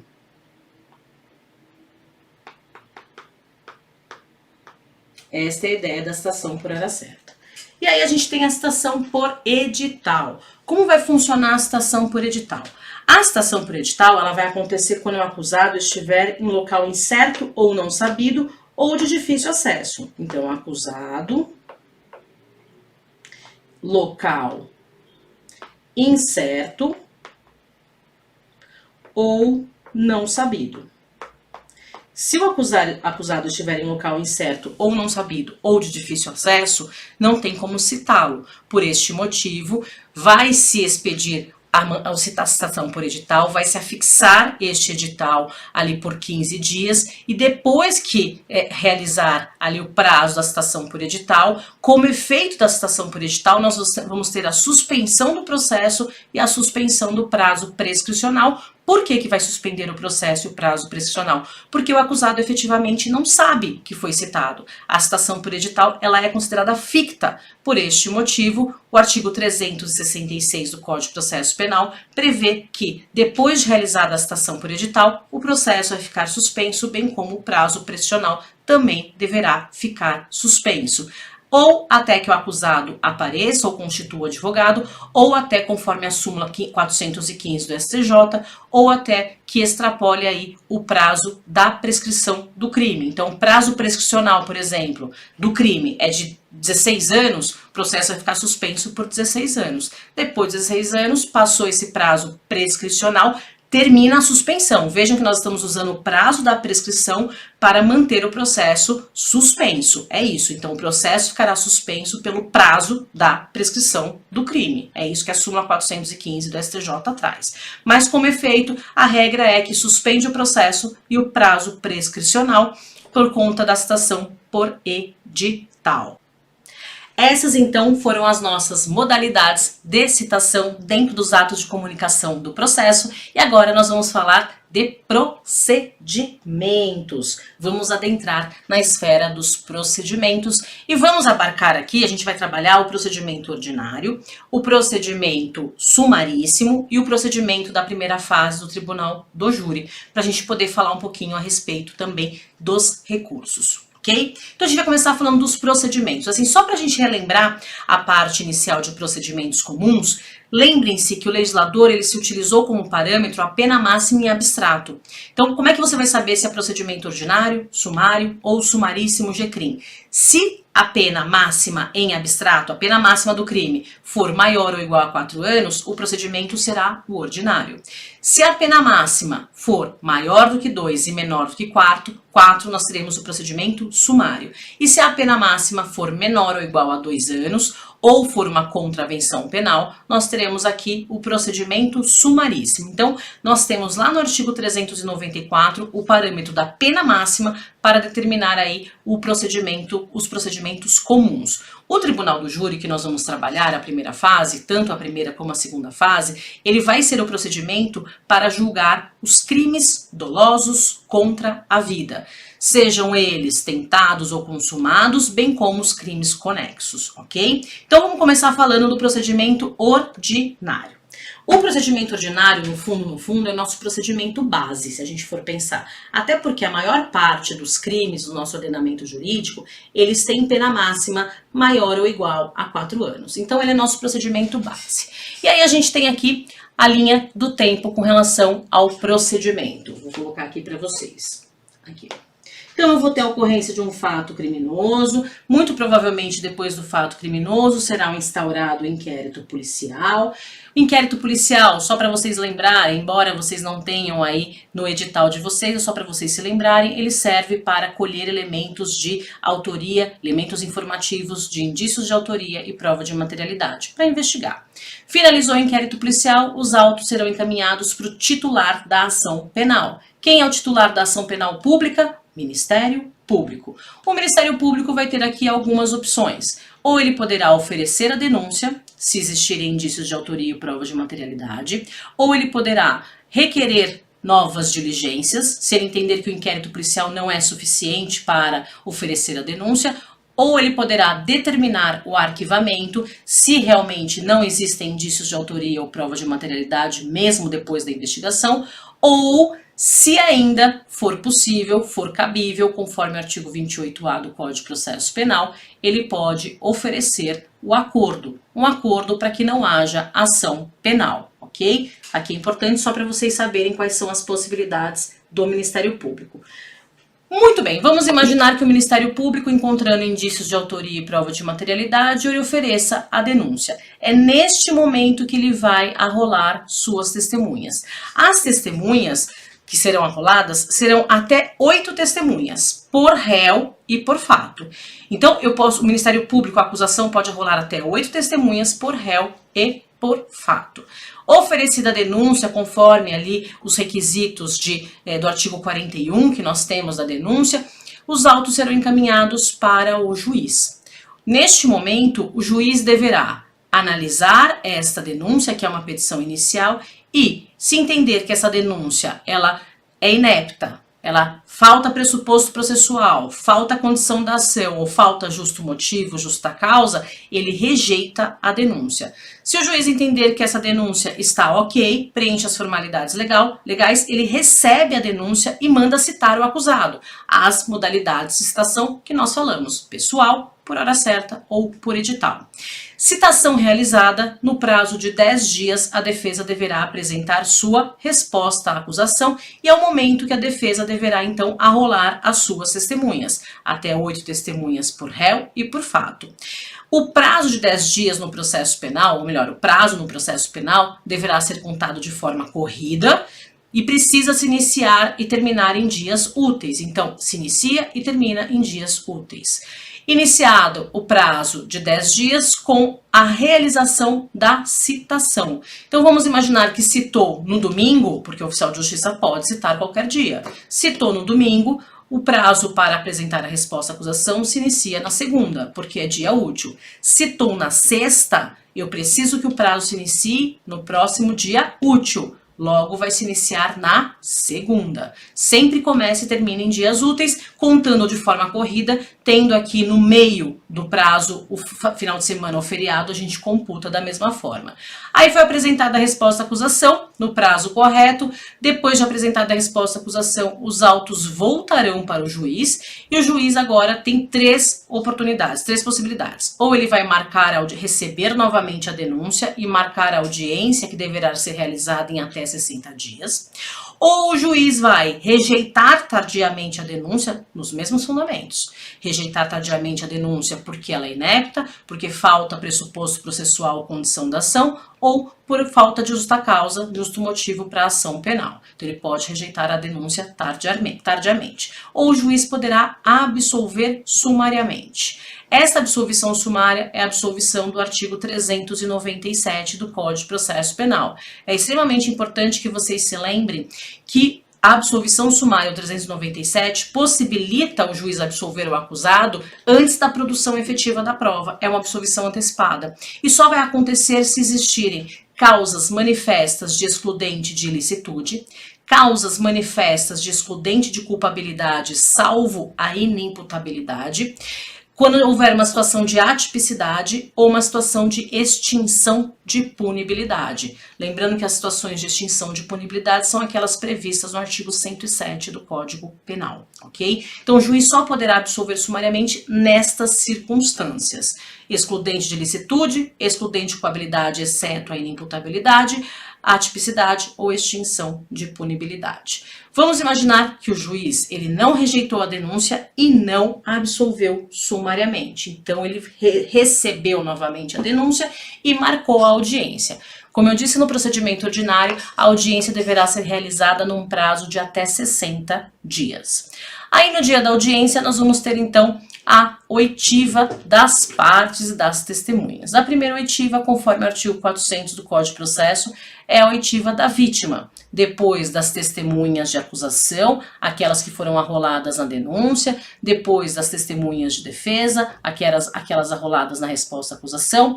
Se existirem peritos, serão ouvidos os peritos e os assistentes técnicos. Se for necessária, será realizada cariações. Se for necessário, será realizado o reconhecimento de pessoas e coisas. Um ponto importante é que a última oitiva deve sempre ser do acusado no momento do interrogatório, ok? Acusado ouvido na fase de interrogatório, ouviu todo mundo, todas as oitivas realizadas, nós vamos ter agora o momento para as alegações finais. O juiz poderá abrir o prazo para os debates orais na própria audiência, que será de 20 minutos, prorrogáveis por mais 10 minutos para cada uma das partes. Então, primeiro os 20 minutos, prorrogáveis por mais 10 para o MP, depois os próximos 20 minutos, prorrogáveis por mais 10 para a defesa. Ou o juiz, dada a complexidade da causa, dado o número elevado de acusados, o juiz poderá abrir prazo para as alegações finais escritas, que são chamadas de memoriais. Se também nós temos a outra situação, vamos imaginar que foi necessária a realização de uma diligência. Se foi necessária a realização de uma diligência pós-oitiva das testemunhas, oitiva das partes, o juiz vai cindir a audiência e vai mandar realizar a diligência para posteriormente abrir o prazo para as alegações finais escritas memoriais. O prazo dos memoriais é de 5 dias. Primeiro 5 dias para a acusação, depois os 5 dias para a defesa. São 5 dias sucessivos. Como falamos de memoriais, significa dizer alegações finais, finalizou, o juiz então vai proferir a sentença. A sentença no processo penal pode ser absolutória ou condenatória. Então, este é o meu procedimento base, o procedimento ordinário. O artigo 394, parágrafo 4º do Código de Processo Penal, ele prevê que estes atos processuais aqui deverão sempre estar presentes em qualquer procedimento, mesmo os procedimentos que não estejam previstos pelo Código de Processo Penal.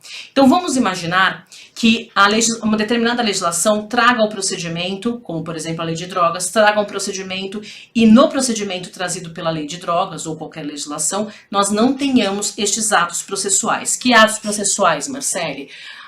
Aqui o artigo 395, artigo 396, artigo 396A e o artigo 397, que são esses atos processuais aqui. O juiz poder, depois da denúncia, rejeitar ou receber a denúncia e mandar citar o acusado, a defesa apresentar a resposta à acusação e depois de apresentada a resposta à acusação, o juiz poder aqui marcar ou audiência, rejeitar a denúncia ou absolver sumariamente. Esses atos processuais, eles precisam estar presentes em todo e qualquer tipo de procedimento. Então, se o procedimento ele não trouxer estes atos processuais, a gente vai inserir no procedimento, porque o artigo 394, parágrafo 4º, determina isso, ok?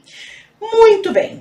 E aí a gente vai ter agora o procedimento sumaríssimo. Mas antes de começarmos a falar do procedimento sumaríssimo, eu só vou traçar aqui para vocês se lembrarem as diferenças entre o procedimento ordinário e o procedimento sumário. O procedimento ordinário e o procedimento sumário têm apenas 3 diferenças. Quais são elas? Primeiro, a quantidade de testemunhas. No procedimento ordinário, a quantidade de testemunhas para cada parte envolvendo aqui, né, Ministério Público e Defesa, por réu e por fato, é de 8. Procedimento ordinário, as partes poderão arrolar até 8 testemunhas por fato e por réu. No procedimento sumário, a quantidade de testemunhas será para cada parte de 5. Então, o Ministério Público poderá rolar até 5 testemunhas por réu e por fato, e a defesa poderá rolar até 5 testemunhas por réu e por fato. Segunda diferença é o prazo para a realização de audiência. No procedimento ordinário, nós vimos que o prazo para o juiz realizar a audiência é de 60 dias. No procedimento sumário, o prazo é de 30 dias. E a última diferença é que no procedimento ordinário, vocês puderam ver, a audiência ela poderá ser cindida, separada em atos processuais. Então, eu posso ter um dia das oitivas, um dia de diligências e um dia das alegações finais. No procedimento sumário, isso não existe, a audiência será una. Então, na audiência, nós vamos ter a realização das oitivas, alegações finais e o juiz vai proferir a sentença. Então, nós vamos ter todos esses atos processuais numa única audiência. Essas são as 3 diferenças do procedimento ordinário para o procedimento sumário. No mais, todos os outros atos processuais são iguais. E aí a gente vai então trazer agora o procedimento sumaríssimo, que tem algumas peculiaridades, que são as medidas despenalizadoras. Então vamos relembrar o procedimento sumaríssimo. No procedimento sumaríssimo, nós vamos ter, então, crimes com penas máximas menores ou iguais a 2 anos ou contravenções penais. Essas infrações são chamadas de infrações de menor potencial ofensivo, porque ofendem menos a sociedade. São infrações mais leves, nós estamos falando de crimes que a pena máxima é de 2 anos, ou de uma contravenção penal. Então, naturalmente, essas infrações elas serão mais leves e por isso são chamadas de infrações de menor potencial ofensivo. É importante vocês se lembrarem que para essa infração entrar no procedimento sumaríssimo, ela tem que ter no máximo 2 anos. Se eu tiver um concurso de crimes, vamos imaginar um concurso material, então eu tenho um crime, vamos pensar nos crimes contra a honra. Eu tenho um crime que tem o crime de calúnia, que tem a pena máxima de 2 anos, e em concurso material eu tenho o crime de difamação. Então eu tenho o crime de calúnia, que tem pena máxima de 2 anos, em concurso material com crime de difamação, que tem pena máxima de 1 ano.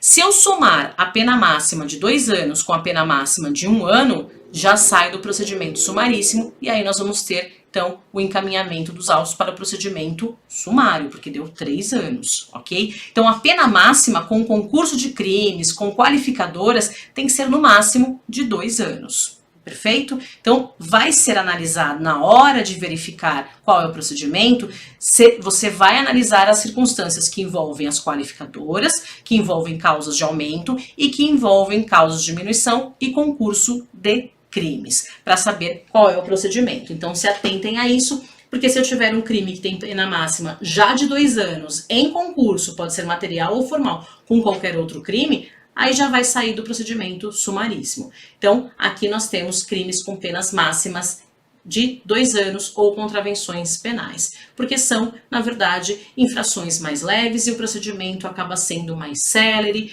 mais econômico, informal e mais simples. Então, vamos lá. Eu vou ter, então, a ocorrência da infração de menor potencial ofensivo.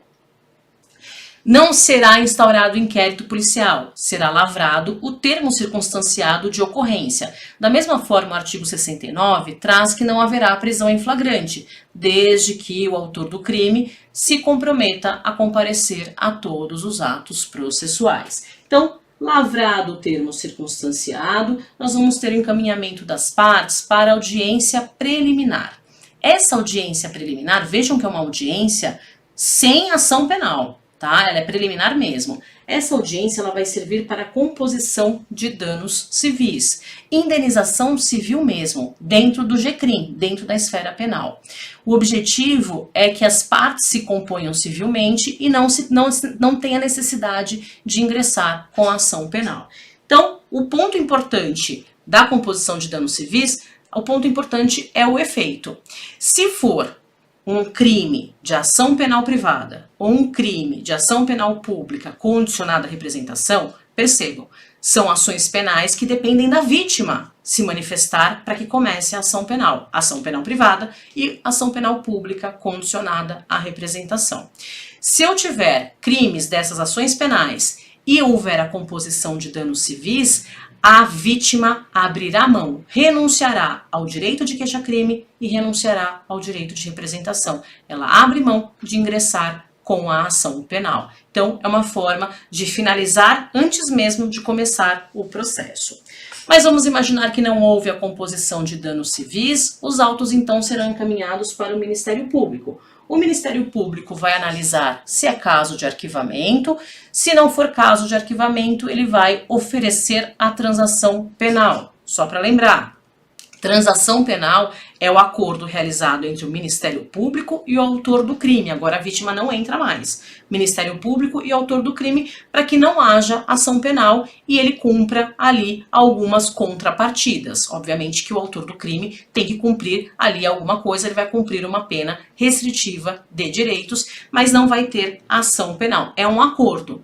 O Ministério Público só vai oferecer a transação penal se for uma ação penal pública, até porque nós estamos diante do Ministério Público. Então tem que ser uma ação penal pública porque ele que é o titular da ação penal.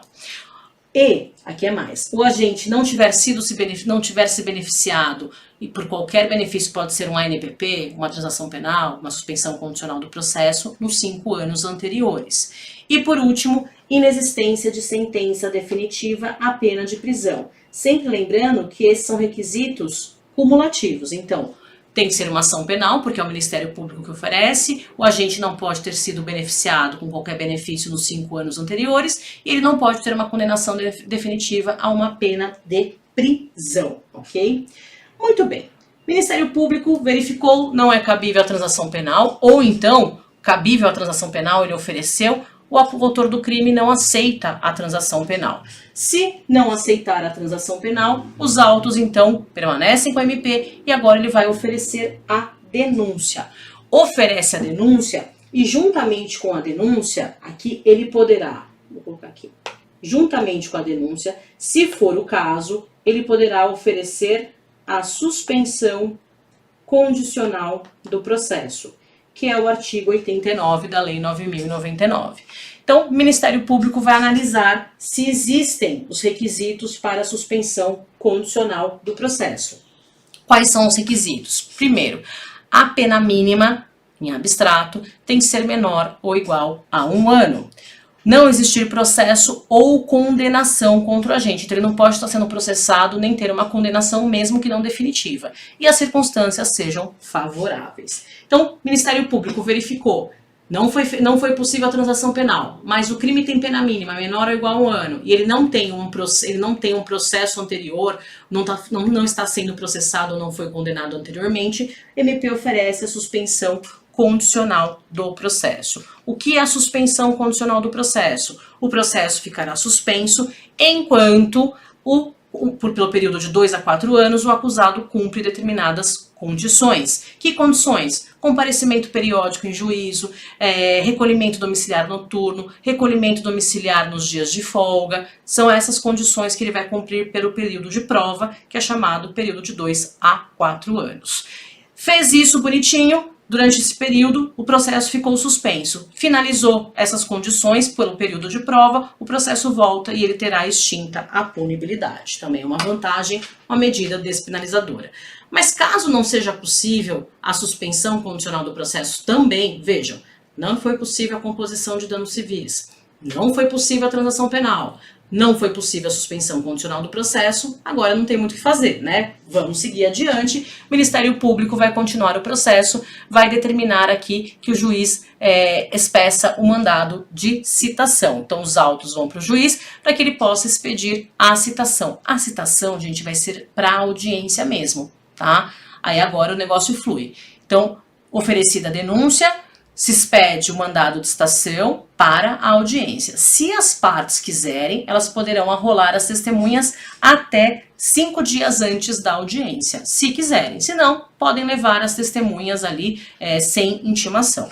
E aí a gente vai ter a audiência. Denúncia, citação, audiência. Não vamos ter, como vocês viram, apresentação de resposta à acusação, escrita, etc. Nós vamos ter o quê? Tudo apresentado aqui na audiência. Começou a audiência, a defesa vai apresentar a sua resposta à acusação. Apresentada a resposta à acusação, o juiz vai analisar se é caso de rejeição ou recebimento da denúncia. Se o juiz entender que é caso de rejeição da denúncia ou da queixa, sendo o procedimento sumaríssimo, Contra a decisão de rejeição da denúncia ou da queixa, cabe a apelação. Se o juiz rejeitar a denúncia ou a queixa em qualquer outro procedimento, nós vamos ter o cabimento do rese. Só caberá a apelação da rejeição da denúncia ou da queixa se for GCRIM, tá? Vamos imaginar que o juiz não rejeite, que o juiz receba a denúncia. Aí nós vamos começar com as oitivas. Primeiro a oitiva da vítima, depois das testemunhas de acusação, testemunhas de defesa. A gente vai ter aqui o interrogatório e os debates orais. Vocês puderam perceber que eu coloquei aqui a proposta de suspensão condicional do processo. Embora o momento oportuno seja aqui, logo depois do oferecimento da denúncia, o juiz pode, na audiência, ainda verificar se é o caso, tá? Vamos imaginar que o Ministério Público não tenha oferecido, passou, né, os autos continuaram, foram encaminhados para o magistrado, o juiz marcou a audiência, ele pode pedir para o Ministério Público oferecer a suspensão condicional do processo já na audiência. E aí a gente vai ter, então, os debates orais, 20 minutos prorrogáveis por mais 10, 20 minutos prorrogáveis por mais 10, e o juiz vai proferir a sentença. Faltou aqui, gente, mas aqui, ó, é a sentença, tá? Esse quadradinho aqui. Opa. Ah, meu Deus. Esse quadradinho aqui que tá escondido é a sentença. Perfeito? Então, esse é o procedimento sumaríssimo. E aí, aproveitando que a gente falou do procedimento sumaríssimo, vamos falar aqui dos recursos, né? Olha só, pessoal, eu trouxe duas situações para a gente trabalhar de uma forma genérica os recursos, ok? E aí, depois a gente fala no Detona alguns pontos, algumas decisões e o cabimento de cada recurso, prazo e etc. Então, vamos lá, pessoal, olha só. Vamos imaginar que eu tenho aqui uma decisão de sentença, tá? Então, contra a sentença, vou colocar aqui de amarelo para vocês conseguirem visualizar. Contra a sentença cabe a apelação. Então, olha só, tive a sentença, contra a sentença cabe a apelação. O juízo, né, de primeiro grau, ele vai analisar aqui os requisitos de admissibilidade desta apelação. Então, o juízo de primeiro grau é que vai analisar, o ACO é que vai analisar se essa apelação preenche os requisitos para ser admitida. Se ela é cabível, se ela é adequada, se ela é tempestiva, se a parte que ingressou tem legitimidade, se a parte que ingressou tem interesse. Então, ela vai analisar os requisitos, esse juízo vai analisar os requisitos formais desta apelação. Se o juiz entender que esta apelação ela não preenche os requisitos de admissibilidade, contra esta decisão que denega a apelação, nega seguimento à apelação, cabe rese. Então, contra a denegação da apelação, cabe rese. Muito bem, mas vamos imaginar que nós não temos aqui a denegação da apelação, então não temos o rese. Então, vamos imaginar que houve a sentença, o juiz proferiu a sentença, foi interposta a apelação, o juízo reconheceu aqui que preenche os requisitos de admissibilidade. E aí vão ser apresentadas as contrarrazões de apelação, os autos seguirão para o tribunal. Lá no tribunal, o procurador de justiça vai emitir um parecer e essa apelação vai a julgamento. O órgão colegiado vai proferir um acórdão. Este acórdão pode ser unânime, 3-0, ou não unânime.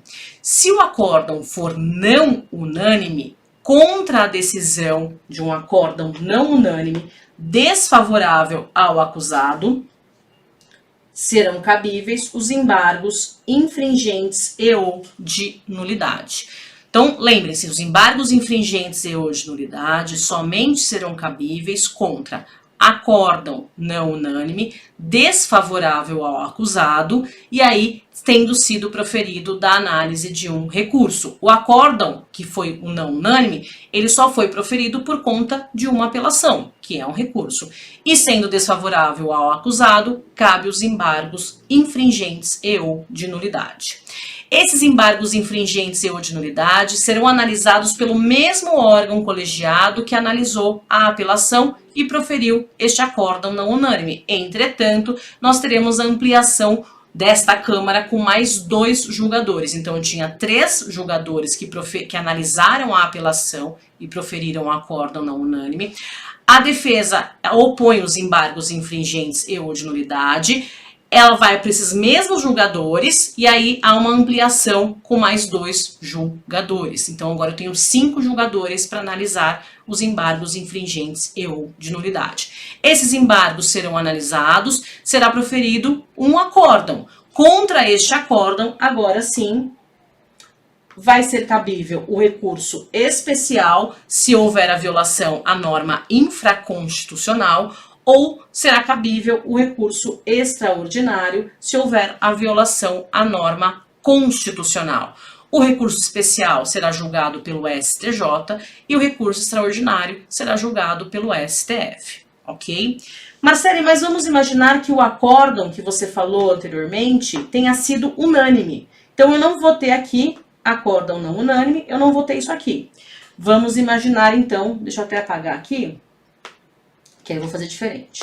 Então, eu não tenho aqui, aqui, pronto. Vou circular de amarelo o que vai acontecer. Vamos imaginar, então, que eu tenho uma sentença. Contra esta sentença foi interposta uma apelação, apresentada contra razões de apelação, os autos seguiram para o tribunal, o procurador de justiça deu o parecer, foi para julgamento. O órgão colegiado, ao analisar a apelação, proferiu um acórdão unânime.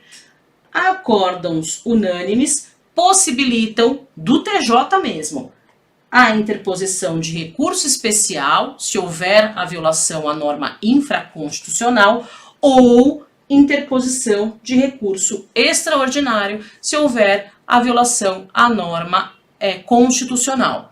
O recurso especial vai para o STJ e o recurso extraordinário vai para o STF. Então, se for um acórdão unânime proferido de uma apelação, cabe direto recurso especial ou recurso extraordinário.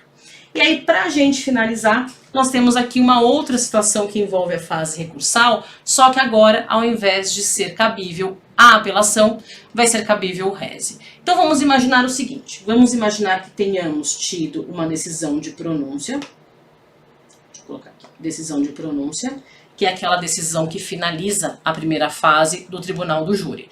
Contra a pronúncia cabe rese. A defesa interpôs o rese. Aí vamos imaginar que o juízo de primeiro grau, ao analisar esse rese, ele entende que não preenche os requisitos de admissibilidade e denega o rese. Se o juízo de primeiro grau denegar o rese, contra a denegação de rese cabe carta testemunhável, tá? Então, olha só, se o juízo de primeiro grau denegar a apelação, cabe rese. Se o juízo de primeiro grau denegar o rese, cabe carta testemunhável. É isso que vocês têm que lembrar. Denegou a apelação, cabe rese. Denegou o rese, cabe carta testemunhável. Muito bem, mas vamos imaginar que não foi o caso, que não teve a denegação de nada. Então, deixa eu apagar aqui. Então, nós não tivemos aqui nem a denegação do rese, nem a carta testemunhável. Foi, então, proferida a decisão de pronúncia, a defesa interpôs o rese, a parte contrária apresentou as contrarrazões de rese, os autos foram para o tribunal, foi emitido o parecer da Procuradoria de Justiça e aí foi para julgamento. A partir de agora, gente, é tudo igual ao que a gente falou da apelação. Olha só. Este rese, sendo analisado pelo órgão colegiado, poderá ter um acórdão não unânime. Se esse acórdão não unânime for desfavorável à defesa, contra este acórdão não unânime, cabe embargos infringentes e ou de nulidade, que serão analisados os mesmos desembargadores, a mesma Câmara que proferiu este acórdão não unânime. Então, eles analisaram e proferiram um acórdão não unânime, eles vão analisar os embargos infringentes ou de nulidade, mas com uma ampliação de mais 2 desembargadores. Aí esses 5 desembargadores, então, analisarão os embargos infringentes e ou de nulidade e eles vão proferir um acórdão. Contra este acórdão será cabível recurso especial, se houver afronta, violação à norma infraconstitucional, ou recurso extraordinário, se houver violação à norma constitucional. Ok, Marcele, mas vamos imaginar que não teve a ideia dos embargos infringentes ou de nulidade. Então, vamos lá. Não teve aqui denegação, nem carta testemunhável, nem embargos infringentes, nada aqui. Eu tive, então, decisão de pronúncia, defesa interpôs o rese, parte contrária apresentou contrarrazões, foi para o tribunal, Procurador de Justiça, Procuradoria de Justiça emitiu parecer, foi para julgamento. Os desembargadores, ao analisarem este rese, proferiram um acórdão unânime. Contra acórdãos unânimes, caberá direto o recurso especial para o STJ, se houver a violação à norma infraconstitucional, ou contra este acórdão unânime será cabível o recurso extraordinário para o STF, se houver a violação à norma constitucional. Percebam que o segundo grau, a parte que envolve o segundo grau da fase recursal no processo penal, é exatamente igual, sempre vai ser assim. O que muda é a decisão de primeiro grau e o recurso contra esta decisão. Certo? Deixo algumas dicas para o dia do Detona, aguardo vocês nesta nossa última revisão, aproveitem a semana, bons estudos, fiquem com Deus e até mais. Um beijo e até mais, pessoal. Tchau, tchau.